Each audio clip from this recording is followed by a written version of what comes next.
మీ business ఏదైనా మీ ఊర్లో promotion చేయాలంటే అది సుమన్ టీవీతోనే సాధ్యం. ఇప్పుడే సంప్రదించండి.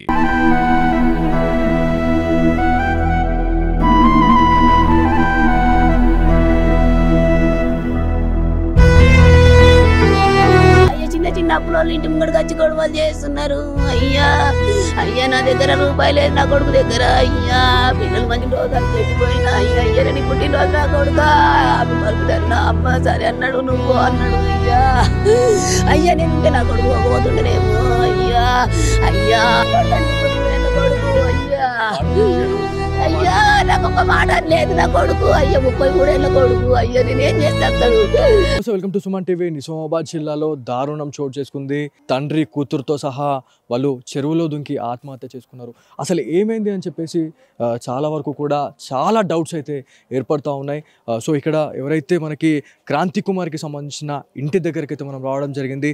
సో ఇల్లు కూడా కొన్ని సంవత్సరాలు అంటే ఒక 2 years బ్యాకే ఇల్లు అయితే కట్టుకున్నారు అనేది తెలుస్తూ ఉంది. ఇదంతా కట్టుకున్న తర్వాతనే పెళ్లి చేసుకున్నాడు. పెళ్లి చేసుకున్న తర్వాతనే ఇవంతా కూడా కొన్ని అంటే ప్రతి ఫ్యామిలీలో కూడా ప్రాబ్లమ్స్ అనేటివి ఉంటాయి. కాకపోతే ఆత్మహత్యలే శరణంగా చాలామంది అనుకుంటా ఉన్నారు. ఇవాళ తను చనిపోయాడు, కాకపోతే వాళ్ళ ఫ్యామిలీ పరిస్థితి ఏంది అనేది ఒక్కసారి థింక్ చేసి ఉంటే ఇవాళ తను ఇవాళ బ్రతుకుండేవాడే. కాకపోతే ఏదైతే మనకి ఇంటికి సంబంధించిన వాళ్ళ మదర్ ఉన్నారు, ఒకసారి వారితో మాట్లాడదాం. ఇంకొక విషయం ఏంటంటే క్రాంతి కుమార్ ఆ రోజు అంటే బర్త్డే మరునాడే తను ఇవాళ ఆత్మహత్య చేసుకొని చనిపోయాడు అనేది మనకు తెలుస్తూ ఉంది. బర్త్డే రోజు కేక్ కటింగ్ సెలబ్రేషన్ జరిగినాయి. వాళ్ళ ఫ్యామిలీ మెంబర్స్తోని అందరితో మాట్లాడడం జరిగింది.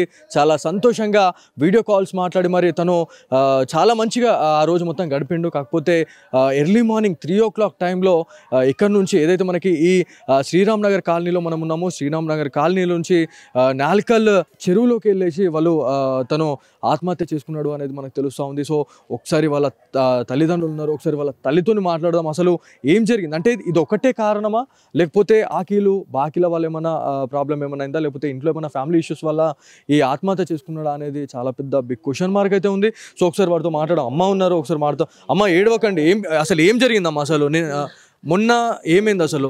అయ్యా కొన్ని అప్పులు ఉన్నాయి. అయ్యా అప్పులు ఉండే అయ్యా కొన్ని తీర్చిండు. అయ్యా ఇంకా కొన్ని ఉన్నాయి. అయ్యా అయ్యా ఇది కొంత టార్చర్ ఉండే. అయ్యా అయ్యా చిన్న అప్పులోళ్ళు ఇంటి ముంగడికి వచ్చి గొడవలు చేస్తున్నారు. అయ్యా అయ్యా నా దగ్గర రూపాయి లేదు, నా కొడుకు దగ్గర. అయ్యా పిల్లలు మంచలేక పెద్ద పిల్ల మంచలేక పట్టుకొని తిరిగి. ఎంత ఉంది అప్పులు?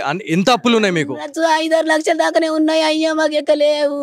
వాళ్ళే ఇది 1 లక్ష ఉన్నది. అయ్యా ఇంకా కొన్ని ఉన్నాయి కానీ వాళ్ళే చేయించ తీసి టార్చర్ చేసుకుంటూ పోతున్నారు. అన్నీ రిజిస్టర్ మాకు చెయ్యలేదు. అయ్యా జాగా గురించి రిజిస్టర్ చెయ్యంతే నా కొడుకుని ఆడంటే వాళ్ళు కావాలి కాస్తున్నారు. ఎంత తీసుకున్నారు మీరు? ఎన్ని గజాలు తీసుకున్నారు? 8 గజాలే అయ్యా. 8 గజాలే తీసుకున్నాం. వీళ్ళందరికీ తెలియదా అమ్మ? మీకు 8 గజాలే అయ్యా. వీళ్ళంతా గల్లులో ఇంటి ముంగటోళ్ళే. 8 గజాల జాగా మా మూల ఇడిదాకా.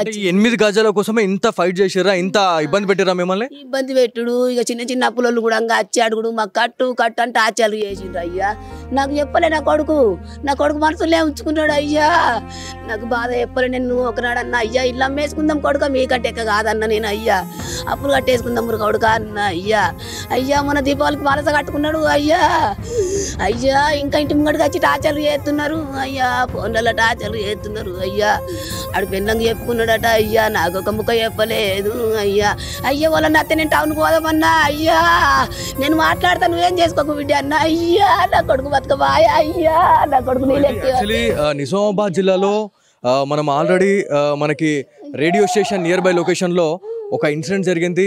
వడ్డీ వ్యాపారస్తుల ఆగడాల వల్ల ఇద్దరు ఏదైతే మనకి ఫ్యామిలీ మొత్తం తండ్రి కూతురు భార్య, సో భార్య సేవ్ అయింది, గోదావరి నదిలో వెళ్ళి తను ఆత్మహత్య చేసుకుంది. సో అది మరవక ముందే ఇవాళ వడ్డీ వ్యాపారస్తులు కావచ్చు, లేకపోతే బాకీలు ఇచ్చిన వాళ్ళు చాలా వరకు కూడా ఒత్తిడి చేయడం వల్లే క్రాంతి కుమార్ అనే వాళ్ళు చనిపోయారు. ఇంకొక విషయం ఏంటంటే ఇక్కడ ఈ ఇంటికి సంబంధించి ఇక్కడ పక్కన మనకి ఇదే ఇంట్లో ఒక 8 గజాల సంబంధించిన ఏదైతే స్థలం ఉందో దానికి అంటే ఇప్పుడు స్క్వేర్ యార్డ్ గురించి మాట్లాడుకుంటే ఇప్పుడు ఇక్కడ నడుస్తున్న దాని ప్రకారం 16,000కు ఒక గజం అయితే ఉంది. ఒక 1,00,000 నుంచి 1,50,000 రూపాయల కోసమే చాలా వరకు నానా తండాలు పెట్టిరు, నానా తిప్పలు పెట్టిరు. ఇక్కడ ఈ ఏరియా ఏదైతే ఉందో ఒక 8 గజాలే అండి. ఈ 8 గజాల కోసం చాలా వరకు కూడా ఇబ్బంది పెట్టిరు అని చెప్పి తెలుస్తూ ఉంది. ఇక్కడ బోర్ కనిపిస్తూ ఉంది. ఈ బోర్ నుంచి ఇక్కడ వరకు అంతే అంటే ఇది ఒక కొంత ఈ మూల అనేది కలిసి వస్తుంది అని చెప్పేసి వాళ్ళు తీసుకోవడం జరిగింది. అంటే వాళ్ళు మాట్లాడుకున్నారు, కాకపోతే అది రిజిస్ట్రేషన్ కూడా కాలేదు. రిజిస్ట్రేషన్ కాకముందే మాకు అమౌంట్ ఇవ్వాలా, మాకు పైసలు ఇవ్వాలని చెప్పేసి చాలా వరకు కూడా ఇబ్బందులు పెట్టిన తర్వాతనే క్రాంతి కుమార్ ఇదంతా మనస్తాపానికి గురయ్యి ఇదంతా చేసిరు అనేది మనకు తెలుస్తూ ఉంది. చాలా వరకు కూడా అక్కడక్కడ కొంతమంది హెవీ డ్రింకర్స్ ఎవరైతే తాగిన వాళ్ళని రౌండ్ ఆఫ్ చేసేసి, అంటే ఒక 10 నుంచి 15 మందిని ఇట్లా ఎక్కడైనా ఒక్కొని చూసి ఆపి మరి ఇట్లాంటి దారుణానికి అయితే ఒడుకట్టిరు. చాలా వరకు కూడా ఇబ్బంది పెట్టిరు. ఇబ్బందుల్ని తట్టుకోలేకనే వల్ల క్రాంతి కుమార్ చనిపోయిండు అని చెప్పి తెలుస్తూ ఉంది. మనకి ఏదైతే మనకి సూసైడ్ నోట్లో కూడా తను క్లియర్గా రాసిరు, అంటే నేను చనిపోయిన తర్వాత కూడా నువ్వు వేరే పెళ్లి చేసుకో అని చెప్పేసి వాళ్ళ భార్యకి తను ఒక మెసేజ్ అయితే ఇవ్వడం జరిగింది. మరి అమ్మ, కుటుంబ కలహాలు ఏమైనా ఉన్నాయా? ఏం లేవు అయ్యా. నన్ను ఒక దగ్గర పని మీద ఉంచిండు, తండ్రి కూడా అటు పని మీద ఉంటున్నాడు. అన్ని అడుక్కొని తింటాం మేము, పెళ్ళ మోడము, వాళ్ళిద్దరు పెళ్ళ మొగడే ఉన్నాడు. అయ్యా అప్పులలో టార్చర్కి చచ్చిపోయిండు అయ్యా నా కొడుకు. అయ్యా నేనేం చెప్పాను. ఎన్ని ఉన్నాయమ్మా అసలు? అప్పులు ఎన్ని ఉన్నాయి అసలు? 5-6 లక్షలకు ఎక్కలేవే అయ్యా, గంతే ఉన్నాయి అయ్యా. నా మొగడు లోన్ కడుతున్నాడు. నా అత్తమ్మ సంపాదించిన భూమి అరబికుంటే అమ్మేసి లోన్ 10 లక్షలు తీసుకున్నాం అయ్యా. నా మొగడు కడుతున్నాడు, జీతం చేసి నా మొగడికి చుగురుతో వెళ్ళిపోయింది అయ్యా. ఆ రోజు బర్త్డే రోజు కూడా చాలా మంచిగా సంతోషంగా మీతో గడిపిండు అని చెప్పి తెలుస్తుంది అయ్యా. బర్త్డే నాడు నేను వెళ్ళిపోయినా పని మీదికి స్కూళ్ళకు అయ్యా. నేను పొద్దుగల పోయినా అయ్యా, నా కొడుకు పుట్టినరోజు అని చెప్పిపోయినా అయ్యా. నీ పుట్టినరోజు నా కొడుక, హ్యాపీ బర్త్డే అన్నా. అమ్మ సరే అన్నాడు, నువ్వు అన్నాడు అయ్యా. నేనుంటే నా కొడుకు ఒకపోతుండేనేమో అయ్యా. బాకీలలో బాధగా వచ్చిండు అయ్యా. ఈ దగ్గర కూడా మనం ఇదే మాట్లాడుతూ ఉన్నాము, బాకీల బాధ వల్లే. అంటే ఎవరైతే బాకీలు తీసుకున్న తర్వాత ఎవరైతే వ్యాపారస్తులు ఎవరైతే ఉంటారో, అమౌంట్ ఇచ్చిన తర్వాత వడ్డీ వ్యాపారస్తులు చాలా వరకు ఇబ్బంది పెడతా ఉన్నారు. కాకపోతే క్రాంతి కుమార్ గురించి మాట్లాడుకుంటే ఒక ఫ్లోర్ బిల్డింగ్ ఉంది, ఇంత అష్యూరెన్స్ ఇంత ఇది ఉండగా కూడా ఇంత ఇబ్బంది పెట్టారంటే ఒకసారి ఆలోచించండి. అంటే కక్కిన కొడుకు కూడా ఆశిస్తూ ఉన్నారు. అంటే ఇవాళ ఇస్తారా రేపు ఇస్తారా అనే సెకండరీ, కాకపోతే ప్రాణాల మీదకి తీసుకొని వచ్చి ఈ బాకీలు అనేటివి చాలా వరకు కూడా ఇబ్బంది పెట్టడం వల్లే ఈ మానస శోభ తట్టుకోలేక ఎవరైతే గల్లీకి సంబంధించిన వాళ్ళపైన అందరు చూస్తుండగానే ఇజ్జత్ అంతా తీసేస్తున్నారు అని చెప్పేసి అనుకున్న తర్వాతనే ఇట్లాంటి ఇన్సిడెంట్లు అయితే జరుగుతున్నాయి అనేది మనకు క్లియర్గా తెలుస్తూ ఉంది. సో అమ్మ, మీరు ఫైనల్గా ఏం చెప్పాలనుకుంటున్నారు? అంటే క్రాంతి కుమార్ లేరమ్మా, చనిపోయారు. ఇప్పుడు ఇవాళ మనం ఎంత ఇలా గుండెలు బాదుకున్నా క్రాంతి రారు. సో మాలాంటి వాళ్ళకి మీరు ఏం చెప్పాలనుకుంటారు? అంటే ఇట్లా క్షణిక ఆవేశంతో చనిపోతా ఉన్నారు, ఇట్లాంటి వాళ్ళకి మీరు ఏం చెప్పాలనుకుంటున్నారమ్మా? నేనేం చెయ్యాలా అయ్యా? నేనేం చెప్పాలా? నేనేం చూడపోయింది అయ్యా? నేనేం చెప్పాలా? బాకిల బాధకు నా కొడుకు వచ్చిండు అయ్యా. నాకు ఒక్క ముక్క మాట్లాడదు, వాళ్ళకి ఒక్క ముక్క చెప్పలేదు. చెల్లె అంటే లవ్ ప్రాణం ఉండే, చెల్లె కొన్నా చెప్పలేదు అయ్యా. పెళ్ళం కన్నా ఒక ముక్కన్నా చెప్పాలా కదా, చేసుకున్న పెళ్ళం ఇంట్లోనే ఉండే అయ్యా. పెళ్ళంకు పిల్లలకు చెప్పకుండా 3 గంటలు రాత్రి లేచి పిల్లకు ఉగ్గు తినబెడతాని అనే పన్న దగ్గరనే తినబెడుతుండే అయ్యా. నువ్వు వాళ్ళకి వచ్చి దివారి మీద తినబెట్టినావు అయ్యా. నువ్వు 5 గొట్టంగా మెసేజ్లు పెట్టినావు అయ్యా. నువ్వు 5:30కు పోయి పడ్డావు చెల్లరా అయ్యా. మా పాప కండిషన్ ఎట్లా ఉండే అసలు? అంటే ఎక్కడెక్కడ చూపించడం జరిగింది పెద్ద పాపకి? హాస్పిటల్లో ఏడాది పట్టుకొని ఉన్నారు అయ్యా. 2 ఆపరేషన్లు అయినాయి నా మన్మరాలకు అయ్యా. మతి సమితం లేదు నా మన్మరాలకు, చూసుడే తప్ప అయ్యా. పిల్లని పట్టుకొని అయ్యా 2 ఏళ్ళ పొడుగా తిరిగిండ్రు అయ్యా. నేను మొన్న వస్తే పాప గుంజుకు వచ్చింది బిడ్డ అంటే నేను 2 పిల్లల్ని పట్టుకొని నేను ఎటెన్ తిరగాలన్నాడు అయ్యా. నీ బిడ్డ 6 కిలోలకు ఉండే బిడ్డ 3 కిలోలకు వచ్చింది అన్నారా అయ్యా. నేను వస్తా పోదామన్నారా అయ్యా. లేకుంటే నీ చెల్లె నీ బావ హైదరాబాద్లో ఉంటారు, అలా వస్తారన్న బిడ్డ అయ్యా. నా బిడ్డ ఫోన్ చేసి చెప్పింది అన్నారా నేను వస్తాను ఏంటి అన్నది అయ్యా. కడుపు కట్టుకొని అయ్యా నువ్వు చెల్లె కూర్చుంటే అట్టనే దొరికిండ్రు అయ్యా. మళ్ళీ నిన్న కడుపు కట్టుకొని తోలుకొచ్చిండ్రు అయ్యా. నేనేం చెప్పాలా అయ్యా? నా కడుపుకోదా నన్ను ఒక్కనాడు ఇంత కొడుకండి 33 ఏళ్ళ కొడుకు అయ్యా. నాకు ఒక మాట లేదు నా కొడుకు అయ్యా. 33 ఏళ్ళ కొడుకు అయ్యా. నేనేం చేస్తాడు అయ్యా. నేను అడగలెత్తురాలా? ధైర్యంగా ఉండాలి. ఇప్పుడు ఈ టైంలో మీరు ధైర్యంగా ఉండాలా. మీ కోడల్ని మీరు మంచిగా చూసుకోండి. పిల్లలు చిన్న పిల్లలు ఉన్నారు, మీరు చూసుకోండమ్మా. పోతుండే నా కొడుకే పెద్ద ధైర్యం అయ్యా. నా కుటుంబాలకు నా పెద్ద కొడుకే ధైర్యం చెబుతుండే అయ్యా. నా కుటుంబం అందరికి, నా అత్తగారికి, నా తల్లి గారికి నా పెద్ద కొడుకే ధైర్యము అయ్యా. నేనేం చెప్పాను అయ్యా. సో ఇది అంటే ఎంత దారుణం అయిపోయిందంటే ఉమ్మడి నిజామాబాద్ జిల్లా వ్యాప్తంగా ఇట్లాంటి ఇన్సిడెంట్లు అనేటివి కలవర పెడుతూనే ఉన్నాయి. ఇవాళ క్రాంతి కుమార్ పోయిండు అంటే తను ఎంత బాధపడ్డాడు, ఎంత మానశోభ అనుభవించిండు అనేది తను ఒక్కడికే తెలుసు. వాళ్ళ అమ్మకి చెప్పుకోలే, వాళ్ళ భార్యకి చెప్పుకోలేరు, వాళ్ళ తోడబుట్టిన అక్కచెల్లెలకు కూడా ఇవాళ బాధ చెప్పుకోలేరు. అంటే ఒక్కసారి ఆలోచించండి ఎంత దారుణ పరిస్థితుల్లో మనం ఇవాళ బతుకుతున్నాం.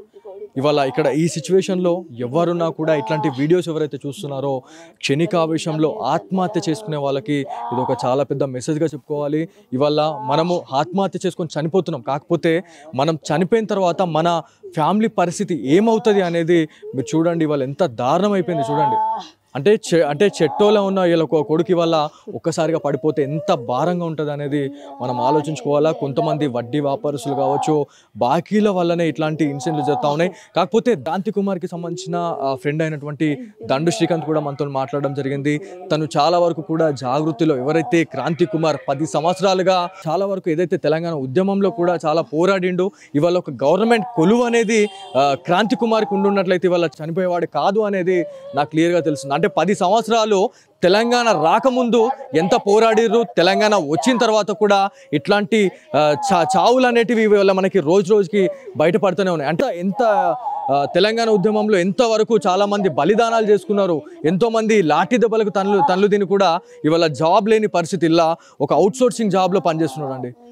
అంటే ఇలా ఉద్యమంలో పనిచేసిన వాళ్ళు ఇలా రోడ్డు మీద చిప్పకూడి తింటా ఉన్నారు, చిప్పకూడి అడుక్కుంటా ఉన్నారు ఇవాళ. అంటే తెలంగాణ రాకముందు అంతే ఉంది, తెలంగాణ వచ్చిన తర్వాత కూడా అంతే ఉంది అనేది మనకి కొంతమంది వాళ్ళ స్నేహితులు అయితే చెప్పడం జరుగుతూ ఉంది. ఇదంతా కూడా పొలిటీషియన్స్ అనే వాళ్ళు ఖచ్చితంగా చూస్తే మాత్రం ఖచ్చితంగా ఎవరికైనా వీళ్ళకి ఆర్థిక సాయం అన్న చేయండి, అప్పుడైనా వాళ్ళ రుణమన్న మీరు తీసుకున్న వాళ్ళు అవుతారు. ఎవరైతే ఎమ్మెల్సీ కవిత గారి నుంచి మనకి మాట్లాడడం జరిగింది. ఎమ్మెల్సీ కవిత గారికి చాలా వరకు కూడా వీళ్ళు దగ్గరుండి వీళ్ళు ఉద్యమంలో చాలా వరకు పోరాడిరు అని చెప్పి తెలుస్తూ ఉంది. ఎమ్మెల్సీ కవిత గారికి నేను రిక్వెస్ట్ చేస్తా ఉన్నా, ఇట్లాంటి వాళ్ళ ఫ్యామిలీస్కి ఆదుకుంటే ఖచ్చితంగా వాళ్ళ రుణమన్న మీరు తీర్చుకున్న వాళ్ళు అవుతారు. సో చాలా వరకు కూడా బాధపడతా ఉన్నారు. వేరే ఇక్కడ క్రాంతి కుమార్కి సంబంధించిన రిలేటివ్స్ ఉన్నారు. అన్న మీరు చెప్పండి, ఎక్కడి నుంచి వచ్చారు అన్న మీరు? సిస్టర్ కాల్ వచ్చింది, సిస్టర్ కాల్ చేసి సరే అని చెప్పేసి వెళ్దామని ఇట్లా ఇట్లా ఇంట్లోకి వెళ్ళిపోయినా అంటే ఇట్లా వాళ్ళ సార్కి కూడా ఫోన్ చేసిండు. అంటే మెసేజ్ వచ్చినాయంట, మెసేజ్ వచ్చి ఇంట్లోకి వెళ్ళిపోయాడు, నేను ఉంటలేను సార్, నేను చేసుకుంటాను అని చెప్పేసి మెసేజ్ వస్తే ఆయన కూడా పెట్టినట. ఎంతమంది పెట్టడం జరిగింది మెసేజ్ అనేది, ఎంతమందికి పెట్టాడు? ప్రిన్సిపల్కి పెట్టాడంట. అయితే ప్రిన్సిపల్ సరే అని చెప్పేసి మార్నింగ్ పంపించిండంట.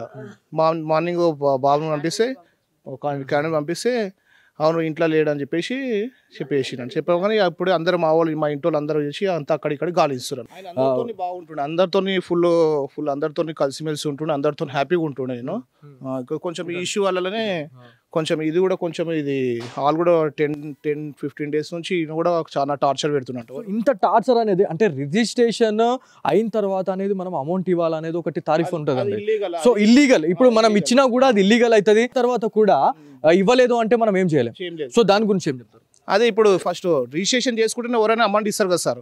అయితే ఈ రిజిస్ట్రేషన్ కూడా first 15,000 first per square yard నుంచి 8 square yards అంట. టోటల్ పర్ స్క్వేర్ యార్డ్ 16,000 లెక్క ఒప్పందం అయిందట. ఒప్పందం అయినప్పుడు 15,000 ఇచ్చిరంట టోకన్ అమౌంట్. ఇక తర్వాత రిజిస్ట్రేషన్ చేసినాక అమౌంట్ ఎవరైనా ఇస్తారు కదా అని చెప్పేసి రిజిస్ట్రేషన్ చేసినాక అమౌంట్ ఇస్తారని చెప్పేసి మా వాళ్ళు చెప్పారంట, మా అత్త మా అమ్మ వాళ్ళు. ఎవరైతే ఈ 8 గజాల ప్లాట్ అది 8 square yards కి సంబంధించిన ఎవరైతే ఓనర్ ఎవరైతే ఉన్నారో చాలా వరకు ఇబ్బంది పెట్టిరో అనేది తెలుస్తా ఉంది. ఎక్కడంటే అక్కడ ఆపేసి ఇబ్బందులు పెట్టడం. వైఫ్ కూడా చెప్తున్నది, ఒక 24th రోజునే బర్త్డే రోజు కాల్స్ చేసిండ 10-15 days కాల్స్. వాట్సాప్లో కూడా కాల్స్ కూడా కాల్ రికార్డులో మొత్తం ఉంది. అయితే టార్చర్ చేసి అతను చేసి మనస్తాపం చేసి కొంచెం అడ్జస్ట్ చేసుకున్నాను అనుకోరా అతని మీద. అది సో ఇది యాక్చువల్లీ ఆ రోజు 24th రోజు November 4:18 ఈవినింగ్ కాల్ లిఫ్ట్ వచ్చింది, లిఫ్ట్ చేసినాడు, ఇన్కమింగ్ వచ్చింది చూడండి, మాట్లాడింది చూడండి, ఇక్కడ ఉంది చూడండి, 1 minute మాట్లాడింది, 2 minutes. దాని తర్వాత నుంచి కంటిన్యూస్ గా వచ్చింది. అంటే ఏం మాట్లాడితే అంటే వాళ్ళు సంజాయించినా కూడా వాళ్ళు ఇంటలేడేమో, అందుకే దమ్ చేసినట్టు అంటే చూడండి మీరు ఇక్కడ చూడండి. So back to back call చేయడము, ఇది దీని వల్ల ఇదంతా సఫర్ అయ్యిండు, చాలా వరకు భయపడ్డాడు, భయపడిన తర్వాతనే ఈ ఆత్మహత్యకి అయితే పాల్పడ్డాడు అనేది తెలుస్తా ఉంది. ఇవన్నీ కూడా డ్యామేజ్ ఉంది. అందులో కూడా కొంచెం మనస్తాపం చెంది, చాలా హైదరాబాద్కి తిరిగిండు, చాలా హాస్పిటల్ చూపించాడు, ఆయన ప్రయత్నాలు చేసిండు. కానీ ఆమె ఓవర్ డాక్టర్స్ అనేది కొంచెం ఓపిస్తలేరు అన్నమాట. అది కూడా కొంచెం మనసులో పెట్టుకున్న మనస్తాపం చేసి కూడా కొంచెం ఇది చేసుకుంటూ ఉండొచ్చు అని అనుకుంటున్నాం మేము. ప్రతి దానికి కూడా ఒక్కొక్క రీజన్ అయితే ఉంది. సో చెప్పండి. అవి కొన్ని చిన్న చిన్నవి కూడా ఉన్నాయంట కదా, వాళ్ళ మదర్ చెప్తున్నారు కదా 5-6 lakhs ఉంటాయి అని చెప్పేసి. ఇవన్నీ కొంచెం ఇంటెన్షన్తో ఇవన్నీ మనస్తత్వం చేసి ఇలా డిసైడ్ చేసుకోవడం జరిగింది బ్రదర్. Actually, ఇక్కడ నిజామాబాద్లోని శ్రీరామ్ నగర్ కాలనీకి అయితే మనం రావడం జరిగింది. చాలా వరకు కూడా ఎవరికి తెలియని విస్తుపోయే నిజాలు అనేటివి సుమన్ టీవీ బయటపెట్టింది. సో ఏదైతే 8 గజాల జాగ కోసం ఇవాళ చాలా వరకు ముచ్చెమటలు పట్టించారు, చాలా వరకు కూడా ఇబ్బందులు అయితే పెట్టారు అనేది మనకు తెలుస్తూ ఉంది. 8 గజాలు అండి, 8 గజాలు. అది ఒకవేళ మీరు రిజిస్ట్రేషన్ అయిపోయిన తర్వాత మీరు అమౌంట్ తీసుకోవాలా, కానీ ముందే ఎట్లా తీసుకుంటారు అని చెప్పేసి చాలా వరకు అన్నా కూడా లేదు మాకు డబ్బులే కావాలా, మాకు డబ్బులు ఇవ్వాలా అని చెప్పేసి చాలా వరకు ఇబ్బంది పెట్టారు. ఇబ్బంది పెట్టిన తర్వాతనే క్రాంతి కుమార్ చనిపోయిండు అనేది తెలుస్తూ ఉంది. బర్త్డే రోజు సెలబ్రేషన్స్ అన్నీ అయిపోయినాయి, కేక్ కటింగ్ అయిపోయింది, చాలా వరకు బంధువులందరితోనే మాట్లాడడం జరిగింది. వీడియో కాల్ చేసి చాలా సంతోషంగా మాట్లాడిన క్రాంతి కుమార్ ఎర్లీ మార్నింగ్ 3 గంటల సమయంలో అంటే ఆ రోజు కూడా ఎవరైతే ఈ 8 గజాల స్థలం ఎవరైతే తీసుకోవాలని చెప్పేసి అనుకున్నారో రాజ్ కుమార్ అనే క్యాండిడేట్ 10 సార్లు కాల్ చేయడం, అంటే ఒక 2 minutes మాట్లాడిండు ఒక కాల్లో. మాట్లాడిన తర్వాత కూడా బ్యాక్ టు బ్యాక్ ఒక 10 calls అనేటివి వచ్చినాయి. ఇదంతా ఇబ్బంది పెట్టడం వల్లే చనిపోయిండు అనేది తెలుస్తూ ఉంది. సో ఇదంతా కూడా అంటే ఇవన్నీ కూడా మల్టిపుల్ ఇష్యూస్ అనేటివి ఉండడం వల్లే క్రాంతి కుమార్ చనిపోయిండు అని తెలుస్తూ ఉంది. కాకపోతే ఇవాళ ఎటు కాని పరిస్థితి అయిపోయింది. వాళ్ళ ఫ్యామిలీ గురించి ఒక్కసారి ఈ వీడియో చూసిన వాళ్ళు క్షణికావేశాలకు పోయి ఆత్మహత్యలు చేసుకోవద్దు అని చెప్పేసి మా సుమన్ టీవీ తరఫున మేము కోరుతా ఉన్నాం.